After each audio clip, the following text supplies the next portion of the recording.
하나님은 자기에게 맡겨진 일에 최선을 다할 때 충성하는 자에게 큰 일을 맡기십니다. 오늘 4절 보시면 여호와께서 성소에서 등불을 간검하고 잠을 자던 어린 사무엘을 이제 부르시게 되는데 대답을 못하니까 엘리에게로 계속 갑니다. 그런데 결국 가르쳐 주죠. 그래서 네 번째 부름 속에서 이제 하나님을 만나는 장면입니다. 하나님은 어린 사무엘을 현재 자기에게 맡겨진 일, 성소의 등불을 간검하는 일에 충성을 다할 때 그를 장차 당신의 큰 일을 맡기기 위한 일꾼으로 삼기 위해 부르십니다. 이것이 하나님이 당신의 일꾼을 부르시는 부르심에 있어서의 특징입니다.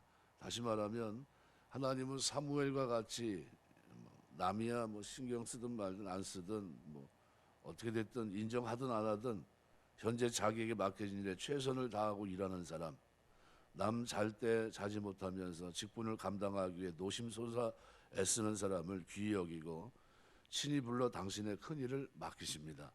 모세는 광야에서 자기 양떼를 칠 때 하나님께서 이스라엘의 구원자로 그를 부름을 받게 됩니다. 출애굽기 3장 1절.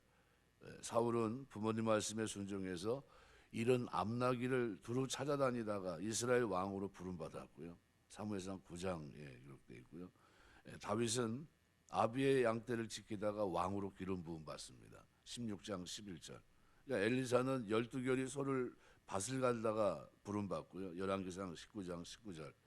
베드로와 안드레는 그물을 던지다가 부름 받았고 야고보 요한은 그물을 깁다가 부름 받습니다.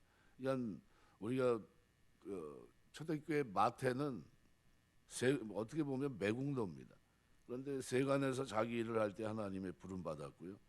이게 하나님께서 찾아 쓰시는 일꾼들은 가만히 보면 맡겨진 일에 최선을 다하다 부름 받았다는 사실을 잘 보여줍니다. 예수님께서도 마태복음 25장 23절에 작은 일에 충성하는 자에게 더 많은 일, 중요한 일을 맡기겠다고 하셨습니다. 왜냐하면 신약은 다시 오실 그리스도는 우리에게 함께 다스리는 이 엄청난 축복을 우리에게 하셨기 때문이에요. 그러니까 우리 너무나도 큰 은혜가 아닌가 이렇게 생각이 됩니다. 지극히 작은 일에 충성하지 않는 사람은 결코 큰 일을 감당할 수 없습니다. 하나님은 작은 일에 충성하는 사람들을 들어 쓰십니다. 그래서 우리는 하나님께서 나에게 큰 일 또는 좋은 일, 영광스러운 일, 빛이 나는 일을 맡기지 않으신다고 불평하거나 원망하지 말고 지금 맡겨진 일, 그것이 비록 사소해 보이고 하찮아 보일지 몰라도 그 일에 충성할 때 하나님이 때가 되면 올리십니다. 누가복음 19장 17절 보면 주인이 이르되 잘하였도다 착한 종이여 내가 지극히 작은 것에 충성하였으니 10고을 권세를 차지하라 그랬습니다. 지극히 작은 것에 충성하는 겁니다. 교회에서도 아무것도 아닌 것 같은데 월요일만 되면 우리 저기 전 집사님 와가지고 그 쓰레기 다 분리수거하고 가세요. 우리가 볼 때는 아무도 신경 쓰지 않는 지극히 작은 일인데 그냥 말수도 없고 툭툭한데 와가지고 보면은 그냥 쓰레기 치기 좋은 복장을 갖고 와서 또 갈아입으세요. 갈아입고 또 그렇게 하신다고요. 그때 가끔 그런 생각이 나요. 야, 이게 가장 작은 일인데 교회에서 가장 손대기 싫어하는 일이고 그런데 자기 일처럼 이렇게 섬길 때가 있어요. 하나님 갚아주시겠구나 하는 생각을 가져요. 우리가 남들이 볼 때 아유 저거는 영광스러운 일이다 할지 모르지만요. 자기 환경이 받쳐주지 않는데 그거를 그냥 꼭 쥐고서 섬기는 사람들이 있어요. 진짜 그게 지극히 작은 것 남들이 볼 땐 별거 아닌 것 같아도요. 하나님 보실 땐 크게 보십니다. 저런 상황에서도 아시는구나 섬기는구나 하나님이 다 기억하세요. 기억만 하십니까 하나님께서? 반드시 방문하십니다. 그런 분들을 축복하세요. 그래서 4번이나 얘기합니다. 여호와께서 부르자 내가 여기 있나이다. 엘리에게 달려갔는데 3차례나 이제 그렇게 됐는데요. 이제 뭐 엘리의 부름인 줄 알고 쫓아간 거죠. 근데 이것은 이 모습 속에는 조건 반사적인 순종의 모습이 사무엘에게 있었습니다. 하나님이 사무엘을 불렀는데 언제 불렀습니까? 한밤중입니다. 그러니까 낮 동안 열심히 일하고 남들은 편안히 잠잘 시간에 자기는 성소를 지키고 겨우 눈을 붙이고 있는 때입니다. 그때 하나님 부르셨어요. 그러니까 사무엘은 그것이 엘리의 목소리인 줄 알고 착각할 정도로 어떻게 보면 짜증 날 만하죠. 그것도 3번이나 부르고, 그죠? 그리고 부르면 가서 부르셨냐고 물으면 아니라고 그러고, 어떻게 보면 잠 다 깬 겁니다. 사무엘에게 그런 모습은 진짜 너무나 아름다운 모습입니다. 그런 부르심이 있을 때마다 그가 엘리에게 달려갑니다. 순종이라고 하는 것이 뭔지, 어떻게 하는 것이 이 순종을 온몸으로 보였던 겁니다. 그런 순종의 사람 사무엘이 나중에 불순종했던 사울왕의 모습을 가지고 보면서 한 말이 뭡니까? 말씀을 지키지 않고 순종하지 못했던 사울을 향해서 그렇게 얘기합니다. 사무엘상 15장 22절. 순종이 제사보다 낫고 듣는 것이 수양의 기름보다 낫다. 그러니까 자기가 이 말을 할 만한 사람이 된 거죠.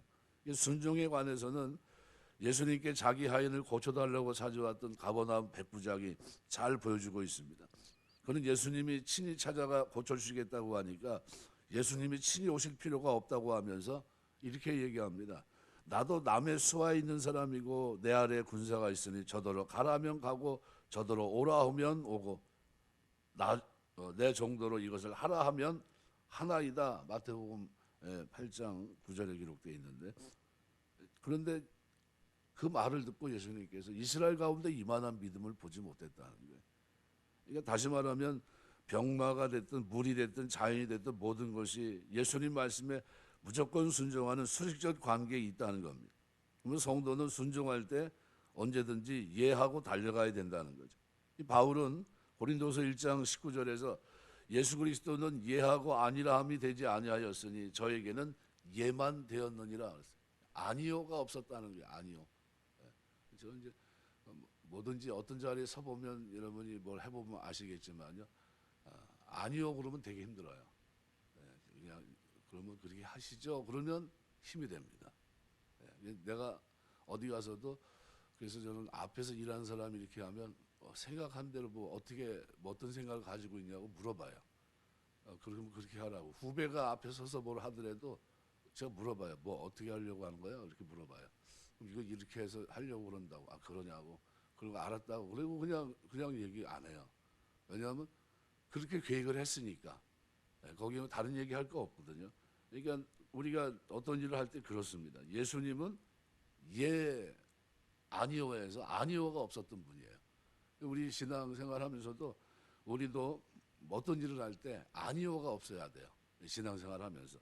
주님은 하나님과 동등한 분이었지만 아버지 하나님께 절대 순종하셨고, 그리고 우리에게 순종의 본을 보이셨습니다.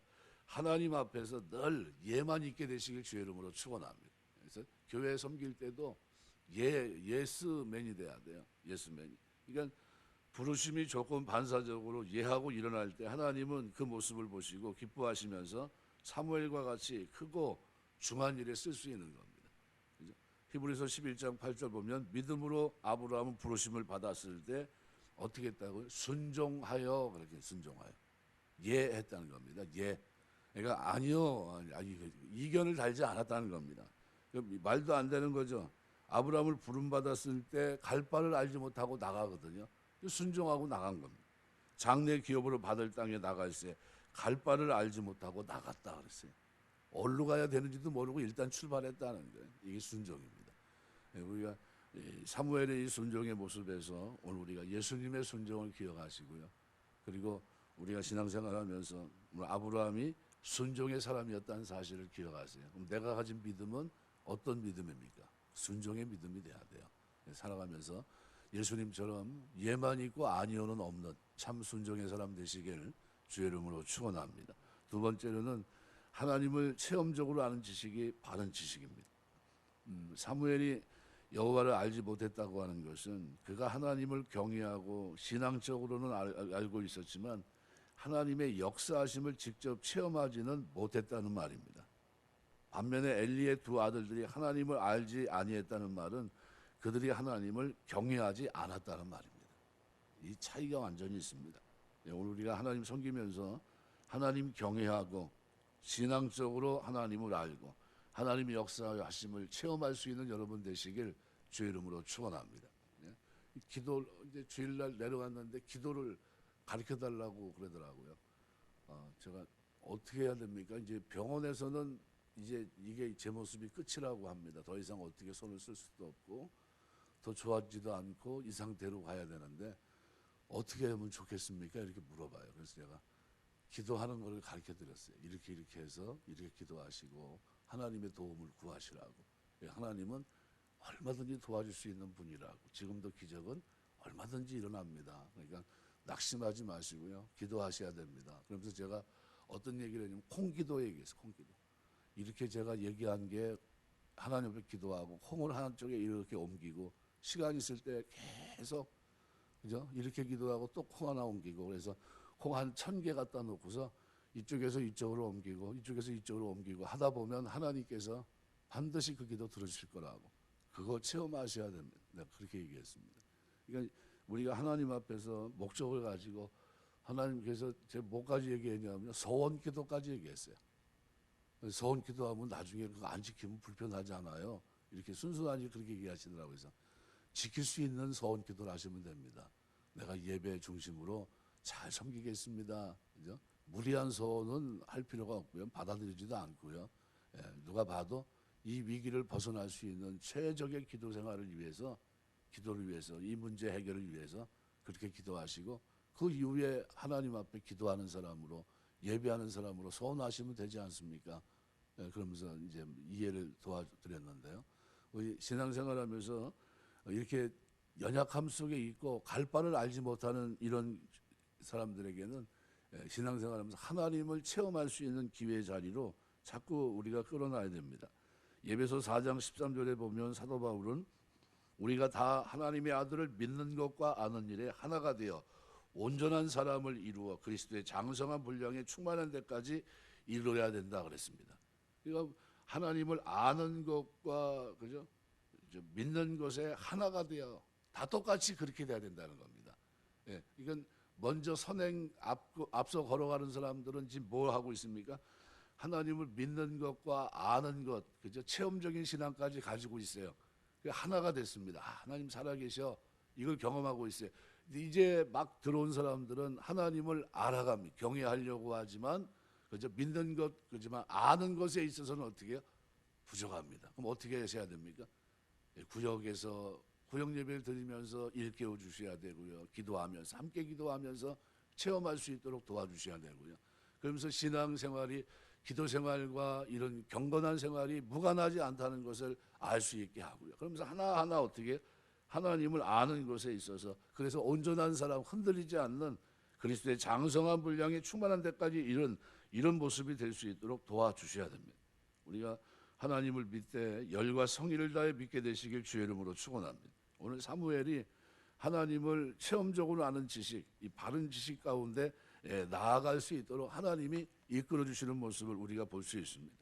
하나님은 우리가 열심히 기도하고 봉사하고 말씀 보고 예배에 참석하는 가운데 하나님을 만날 수 있도록 하신 겁니다. 그죠? 사무엘이 이 일을 날마다 했을 때 그죠? 피곤한 중에 있는 그를 부르셔서 체험할 수 있도록 도와주셨어요. 그러므로 하나님은 직접 만나고 체험하기를 원하는 성도는 신앙생활을 어떻게 해야 될까요? 열심히 해야 됩니다. 물불 가리지 않고 새벽이고 낮이고 밤이고 하나님 앞에 예배드리고 기도하고 찬송하고 그죠? 목숨 걸고 예배드려야 돼요. 그때 하나님이 찾아오시는 겁니다. 요한복음 17장 3절 영생은 곧 유일하신 참 하나님과 그가 보내신 자 예수 그리스도를 아는 것이니라 이렇게 표현합니다. 세 번째로 오늘 초신자들 그래서 우리가 초신자에 대해서 항상 성도의 도움이 필요하다는 사실을 꼭 기억하세요. 맹인과 같습니다. 아직 눈이 떠지지 않았어요. 이제 아입니다. 그럼 어떻게 해요? 가이드 해주셔야 됩니다. 8절 9절에 보면 엘리는 사무엘이 3번이나 거듭 자기에게 달려온 후에야 하나님께서 사무엘을 부르신 줄 깨닫고 그에게 하나님이 부르실 때 어떻게 해야 될지 조언해 줍니다. 때문에 사무엘은 하나님 4번째 부를 때에는 부름에 응답하고 있습니다.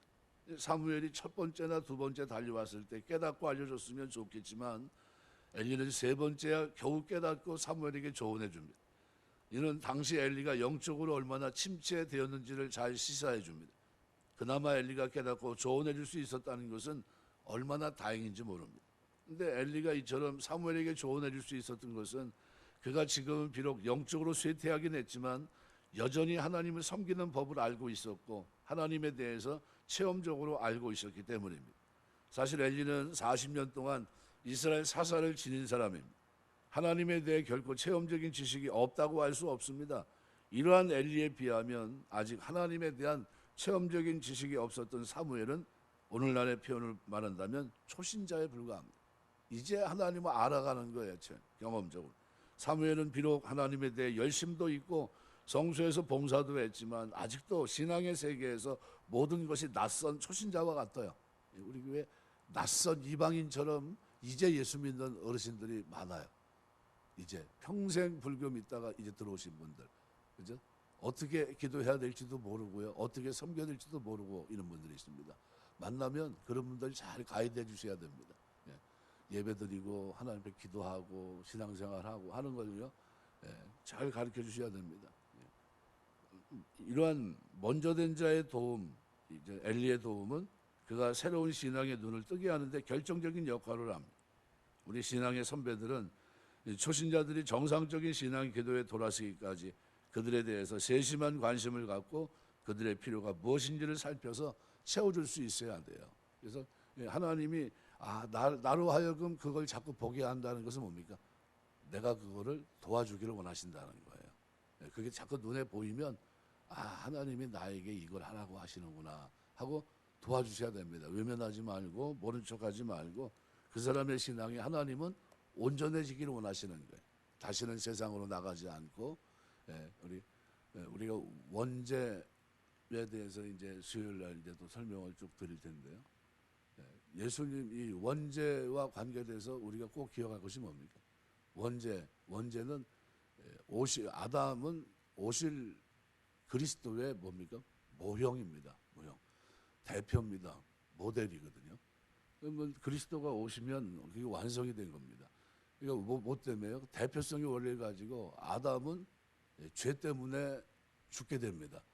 그래서 율법이 주어지기도 전에 아담 이후의 모든 사람들은 한 사람 아담 때문에 다 원죄 속에 있어요. 어린아이가 죄를 져서 지옥 갑니까? 어린아이가 왜 죽음이 있죠? 왜 우리가 죽죠? 죄에 대한 결과입니다. 아이가 죽지 말아야 되거든요. 죄를 진 것도 없는데. 0세, 1세, 2세 무슨 죄를 졌죠? 아무것도 없는데 그 사람들은 어떻게 되는 거죠? 근데 왜 아직도 원죄 틀 속에 있습니까? 그걸 보여주고 있는 거예요. 율법이 있기 전에도 그 사람들도 다 어떻게 해요? 원죄 틀 속에 있다는 겁니다. 근데 이 아담은 오실 자의 표상입니다. 그러니까 그리스도가 오시는 것을 바라보고 있는 모형이 그림자입니다. 그럼 실체가 이 땅에 오신 겁니다. 그게 누굽니까? 예수 그리스도세요.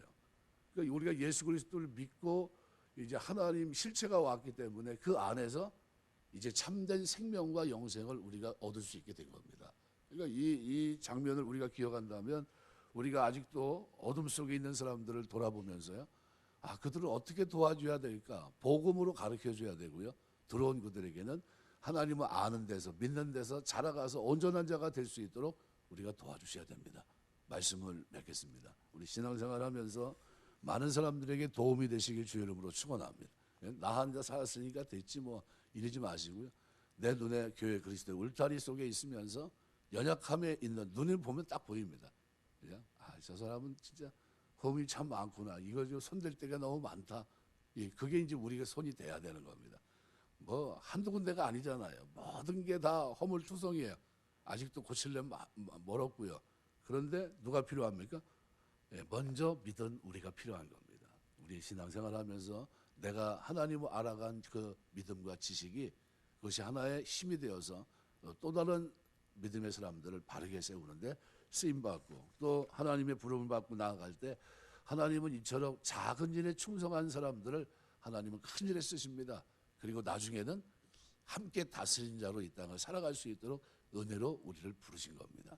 이 사실을 꼭 기억하시고 살아가는 동안 예수님처럼 순종했던 순종, 예수만 있고 아니오는 없는 예수님의 삶이 오늘 저와 여러분의 삶 속에서도 예만 있고 아니는 없는 순수한 믿음과 신앙으로 하나님 영광에 쓰임받는 작은 일에 충성한 귀한 종 다 되시길 주의 이름으로 축원합니다. 기도하겠습니다.